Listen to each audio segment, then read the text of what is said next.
I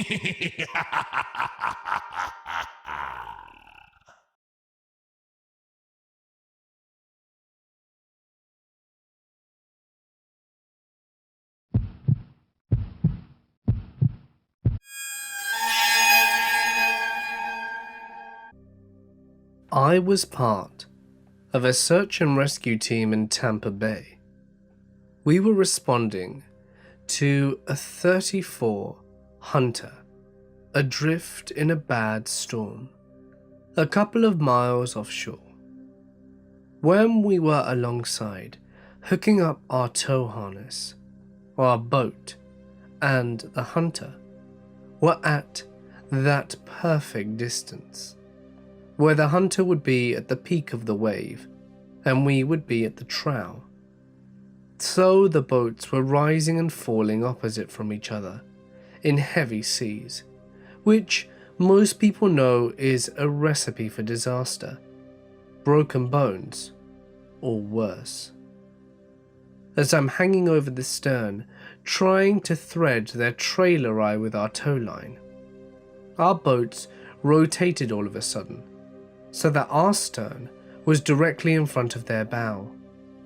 The hunter had a huge water spike anchor on the winch attached to the bowsprit.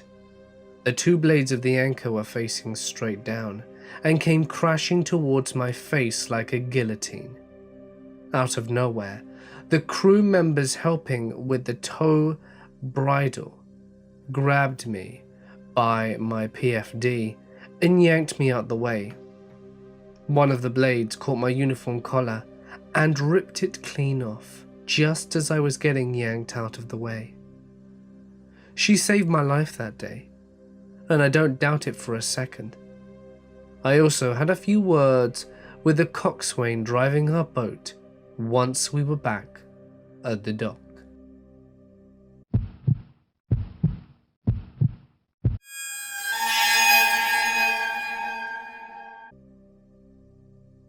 This happened to my dad when I was a kid.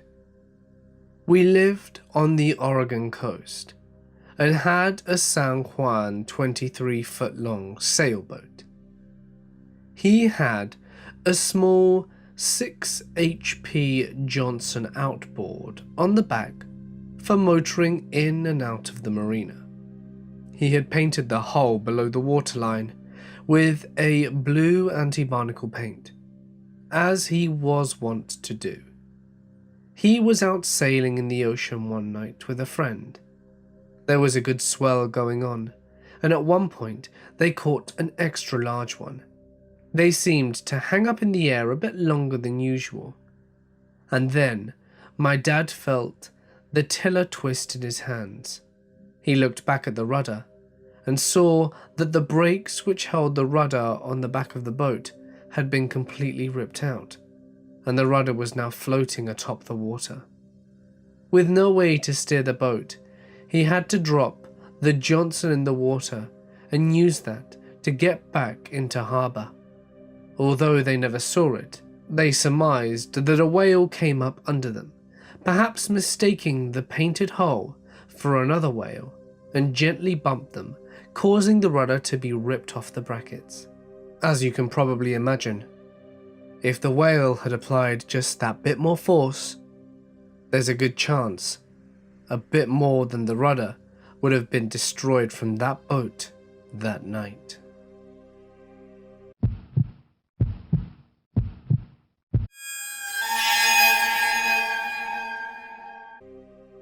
I was crewing a boat on the annual Newport Ensenada race in 2012, and we were the ones who first discovered and reported the wreckage of a boat, including 2 of the dead sailors who had been on board. It was a beautiful morning. We were just blowing along at a good 6 knots, when suddenly there was all this debris in the water. We had just crossed into Mexico, so we weren't sure what to make of it, until one of the crew in the front of the boat said, "Hey, is that a dead guy?" Sure enough, It was a shirtless body, floating face down in the water, amidst a lot of other debris spread out over a large area. Eventually, we saw another body, but nothing to really tell what kind of boat it is. We weren't sure what to think of it. My first thought was a drug deal gone bad, so the captain decided to radio it in and keep on course. Let the professionals handle it. There was a Coast Guard helicopter on the scene within 5 minutes after we made the report, and then later, we learned little bits and pieces of information. For a while, we thought that it must have been a boat that ran into a large cargo ship running without lights or whatever. It gets very dark at night, and it wasn't a long time after we found the crew probably ran aground into an island in the early morning, and the boat disintegrated onto the rocks.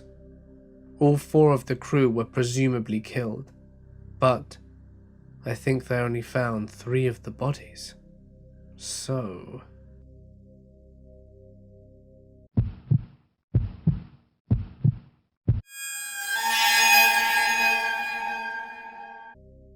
The summer of 2012, I was fortunate enough to join a voyage from Bermuda to Haiti on the fastest tall ship, the Spirit of Bermuda.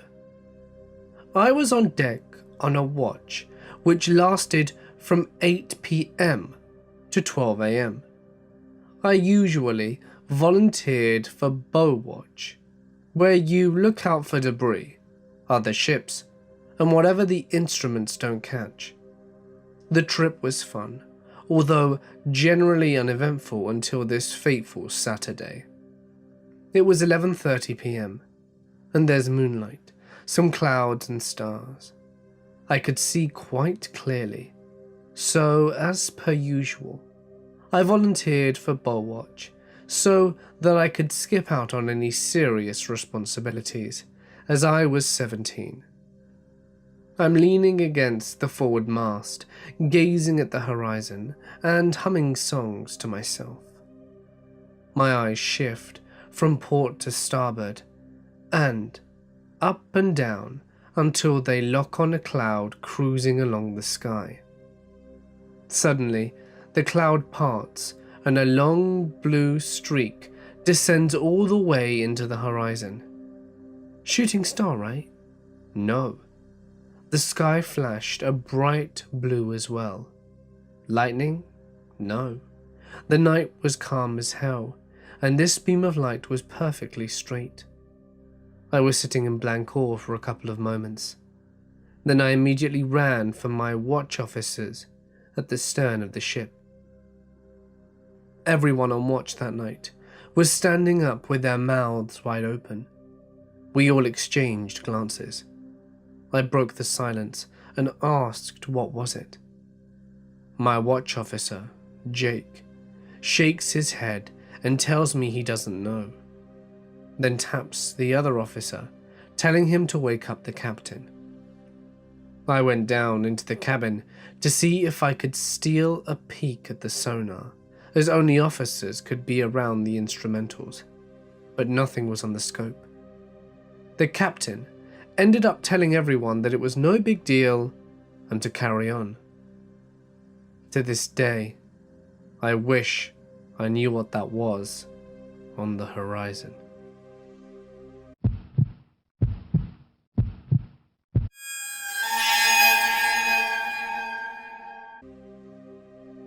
Rogue wave, sailing in an open ocean race. At night, my friend and I on watch during a light storm. Suddenly, the whole boat is gone.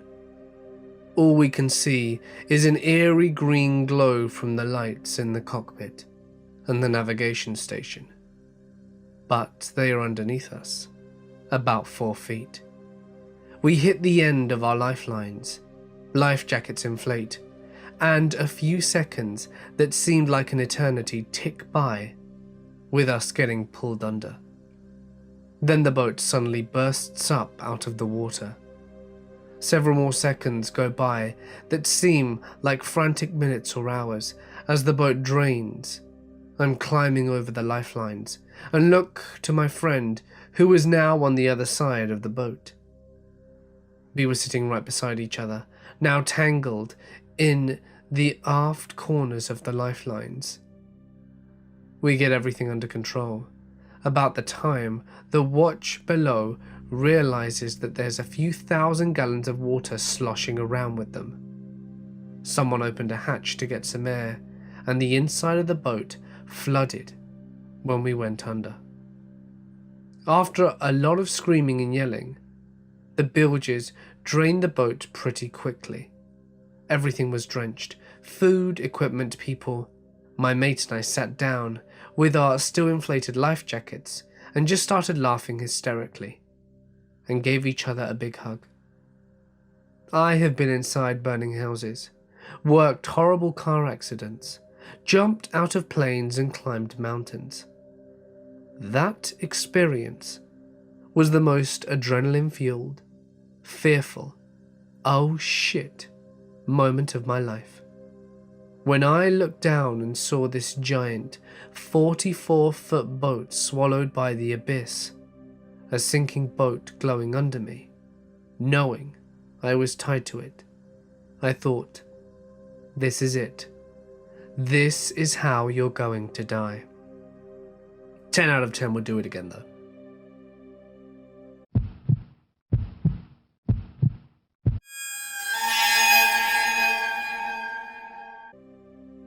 I am a Coast Guard. I've sailed the Caribbean, Atlantic, and Pacific.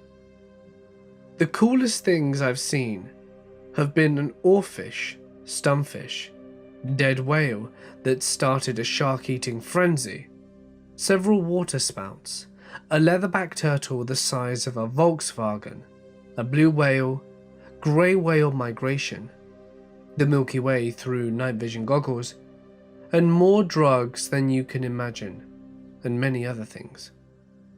The strangest thing I've seen is a UFO. I shit you not. I was on mid-watch from midnight to 4 a.m. I was the lookout and noticed this light in the distance. We weren't by land and the radar didn't show anything. I watched this light gain and lose altitude and go back and forth for over an hour. I was pretty transfixed by this thing. I wish it would have gotten closer. The scariest thing I saw though were the 60-foot waves. We were off the coast of Oregon when a big-ass storm came down from the Gulf of Alaska. We were getting tossed around like a rag doll, and nobody was allowed to go outside, but you could still go to the bridge and such. Well, I went up there and saw waves passing us that were 10 feet higher than our bridge. I went up one deck where the lookout was, and for as far as the eye could see, the waves were massive. That storm nearly destroyed our boat. A lot of stuff got bent and smashed. We lost all the gear off the tail fan. It was crazy. It's funny how the sea can make you feel very, very small indeed.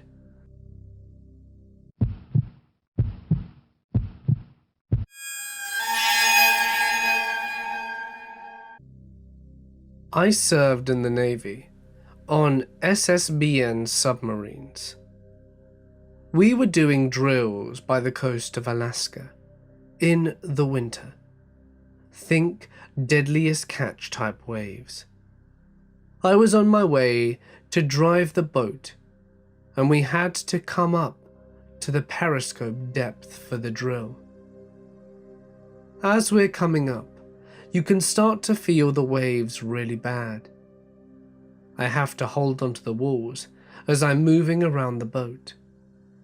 Sometimes I have to stop, unless I want to slide down the hallway. I look around and things are coming untied. It's getting crazy. I start to wonder if I can even make it the 100 feet to go stand watch. We are going up and down so fast. There are movements that my feet are not touching the ground. I'm thinking that we're surfaced. Then I hear that we're about to get to periscope depth. In a sea, state 9+, with hurricane force winds. I hurry to go relieve the watch and buckle in. And things start getting really scary. We get to the depth as best we could, and everyone is trying their best to keep the ship level. The ship is rolling like crazy. The only thing keeping me in my seat is the seatbelt. On the intercom, 3 people are injured from things coming unbolted. It's so bad out, the periscope is useless because we keep going from 100 foot under to 50 feet in the air, and the air is filled with sea foam. Then the wave I tell my grandkids about someday happened. The submarine goes almost vertical.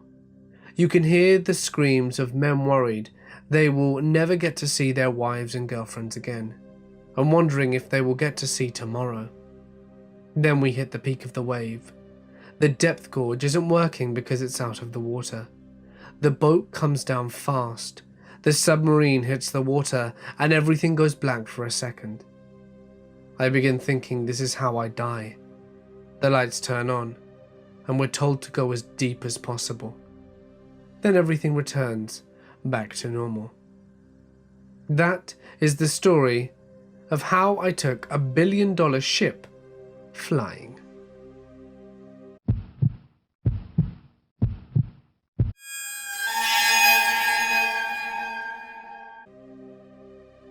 There was one time where we were testing the oxygen generators during a fire drill before going underway. To give you some context, the oxygen generators are about the size of a small car and use electricity to make oxygen. And there are 2 of them in a small room, I would say 15 by 30 feet big. This room is filled with pumps and pipes, and there are 2 ways in and out of the room, a metal staircase to go to the next level, and a door to go into a hallway.